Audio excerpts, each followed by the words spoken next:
It has been confirmed.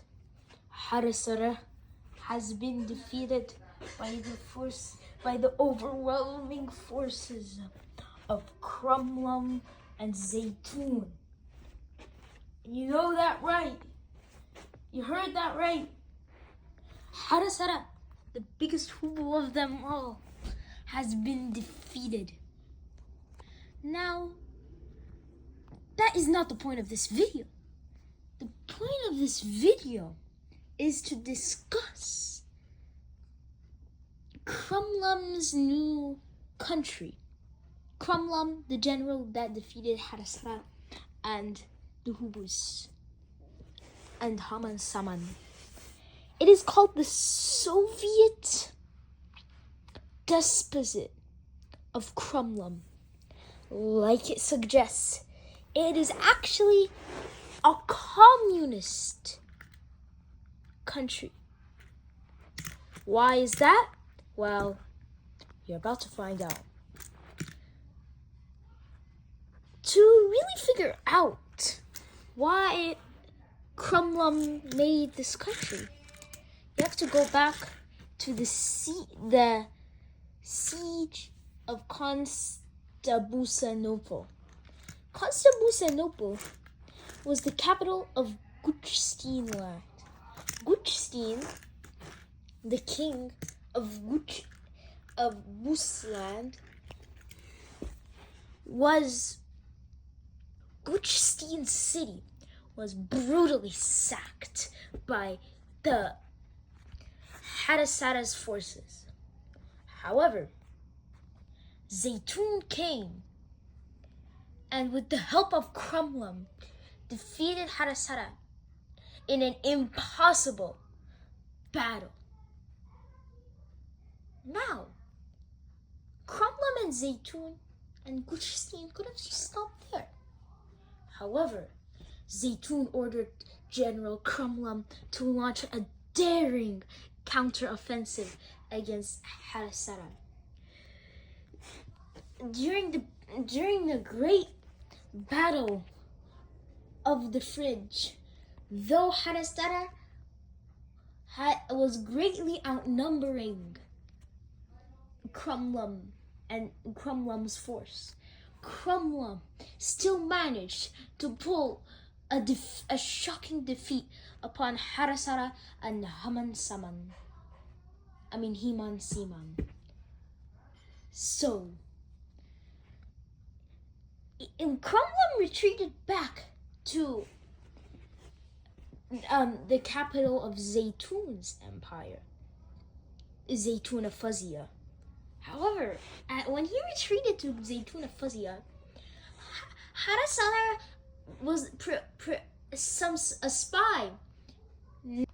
spy whose name is unknown, who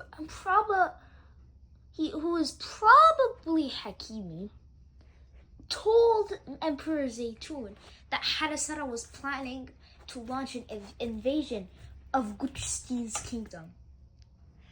Thereby, Zaytun ordered Crumlum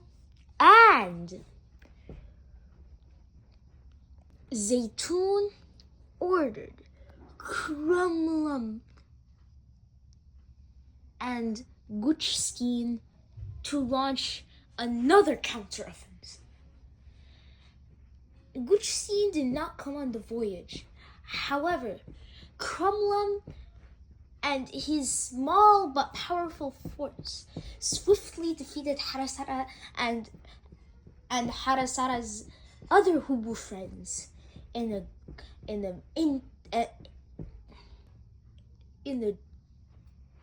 very, very hard-won battle.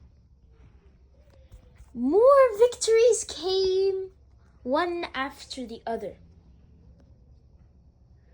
Harasara and Zaytun and Crumlum eventually reached a treaty between each other that they would stabilize the border and stop invading each other.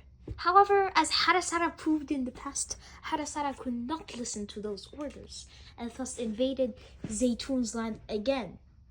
At this point, Harasara lost a lot of soldiers, and as most of them had either quit or been defeated by the Fuzz. So it was no surprise that Harasara lost. Now, it is time to talk about the aftermath of all of this. A lot of towns lay in ruin due to Harasara's abusive looting of those respective cities.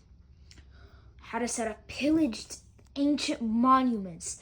Harasara stole their food supply and cut off all trade with Gutstein. And on top of that, Harasara pushed the Hubuland into extreme capitalism, where the poor got even poorer and the rich got richer. After Crumlum's defeat of Harasara, Zaytun began ordering repairings of the towns that had been sacked by Harasara. Now, Zaytun granted Crumlum some land and autonomy. However, Crumlum would still is a rule in the name of Zaytun. Now, Crumlum decided to call his country the Soviet Despotate of Crumlum. Crumlum actually was a communist.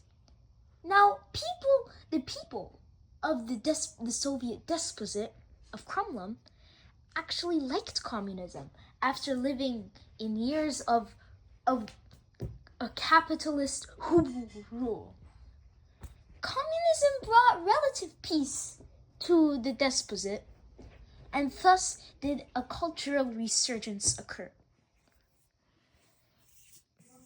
Now, we must look at the times now after Crumlum's establishment of this new Soviet state, and must ponder on how good of a leader Zaytun and Crumlum are. It's just magnificent, honestly. And currently, Kingdom is planning to send 25,000 bird coins to Crumlum and Zaytun and Gutstein to repair their lands. However, we still have bad news because of Harasara. Harasara, you see, got jealous of Zaytun and Crumlum's victories and released the Zaytun, Crumlum, and Gutstein's victories. So she released the Gutstein files. Now, the Gutstein files have been debunked by many historians as, quite frankly, Gutstein files have been debunked by many bird historians as mere forgeries, as they say lies about Gucci and his contemporaries. Now I will keep you guys updated on the state of the communist communist Soviet Kremlin Despotate. But for now, bye.